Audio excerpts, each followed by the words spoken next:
Bonjour les amis, Marc Maillot encore avec vous avec une méditation tirée de la deuxième épître de Paul aux Corinthiens au chapitre 12 les versets 7 et suivantes.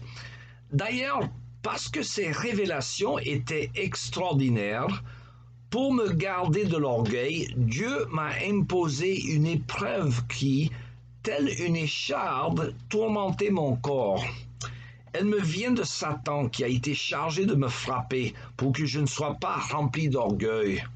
Au sujet de cette épreuve, j'ai prié par 3 fois le Seigneur de l'éloigner de moi, mais il m'a répondu, « Ma grâce te suffit, c'est dans la faiblesse que ma puissance se manifeste pleinement. » Et c'est pourquoi je me vanterai plutôt de mes faiblesses afin que la puissance du Christ repose sur moi. Fin de la lecture.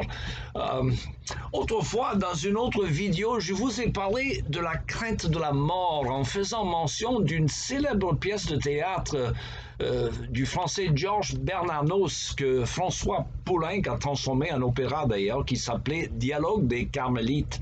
Alors, ce chef-d'œuvre est basé sur une vraie histoire. Il s'agit d'une étude de personnages dans un couvent carmélite à Compiègne, en France, à l'époque de la Révolution française, à la fin du XVIIIe siècle, lorsque la guillotine sévissait et des membres du clergé et des religieux comme des sœurs carmélites étaient mis à mort pour leurs convictions jugées anti-révolutionnaires.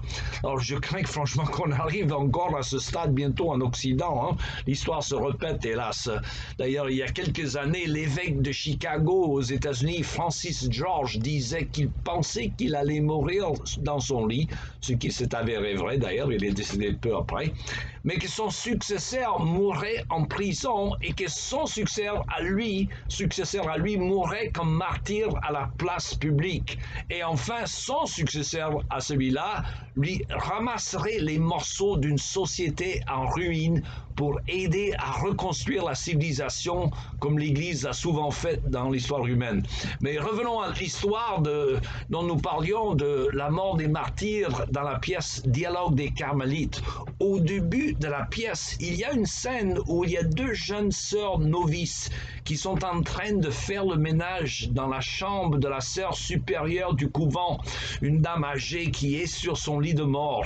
Et les 2 jeunes novices ne peuvent pas s'empêcher d'entendre la conversation entre la sœur supérieure et son prêtre confesseur, où elle voit que cette dame, qu'elle considérait comme un géant spirituel, émet quelques doutes et des craintes face à sa mort imminente.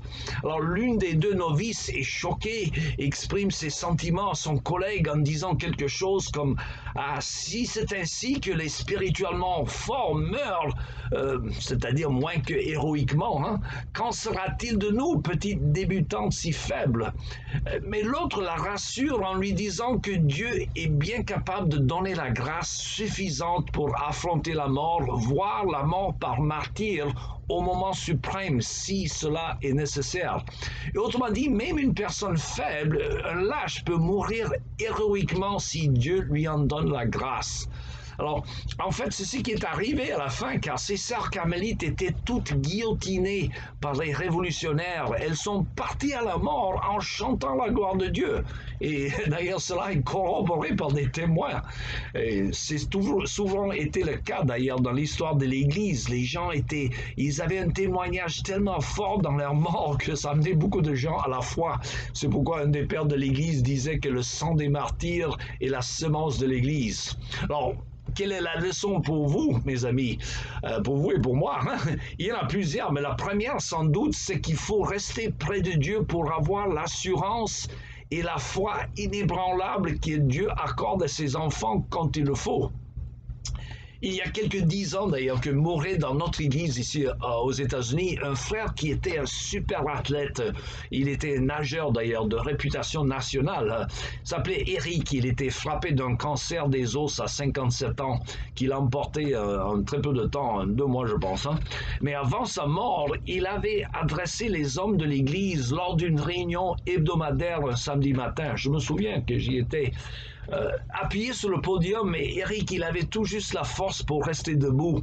Et que nous disait-il donc de sa mort imminente? il se réjouissait qu'il allait bientôt voir son sauveur, une rencontre qu'il anticipait avec joie. Et son attitude est presque, je dirais, celle d'un enfant. Il dit, je le verrai avant vous, nananananer. Ouais. Car Éric savait, comme l'apôtre Paul, que pour moi, vivre c'est Christ et mourir m'est un gain. Alors, pouvons-nous en dire autant? J'espère, car il le faut. Le jour arrive, hein, la mort et les impôts, les deux seules certitudes. Voilà, il ne reste qu'à vous souhaiter une très bonne journée et à la prochaine fois.